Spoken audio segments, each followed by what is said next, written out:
యోబటండి తన స్నేహితుల యొక్క క్షేమము కొరకు ప్రార్థించాడు. తన కొరకు ప్రార్థించుకోలేదు, తన ఆరోగ్యం కొరకు ప్రార్థించుకోలేదు, తన ఆస్తిపాస్తుల కొరకు ప్రార్థించుకోలేదు. తాను శోధనలో ఉన్నా, తాను దుఃఖంలో ఉన్నా, తాను నిరాధారమైనటువంటి పరిస్థితుల్లో ఉన్నా, తన పరిస్థితులన్నిటినీ ప్రక్కన పెట్టి యోబు ఏం చేశాడో తెలుసా? తన స్నేహితుల కొరకు ప్రార్థన చేయటం మొదలు పెట్టాడు. వాళ్ళ క్షేమస్థితి ఎలాగున్నా ఆ ప్రార్థన దేవుడు ఆలకించి వాళ్ళకంటే ముందుగా యోబుకు దేవుడు మరలా క్షేమస్థితిని కలగజేశాడట.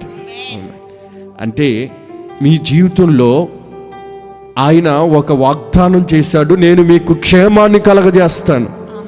ఆ క్షేమం మీ జీవితంలోనికి ఎలా వస్తుంది? ఆ క్షేమం మీ జీవితంలో ఎలాగున విస్తరించబడుతుంది అంటే మీరు ఇతరుల కొరకు ప్రార్థన చేయాలి. ఇతరుల కొరకు ప్రార్థన చేస్తే వాళ్ళకంటే ముందు మీరు బాగుపడతారు. మీకు విడుదల కలుగుతుంది, మీకు స్వస్థత కలుగుతుంది, మీకు ఆరోగ్యం కలుగుతుంది.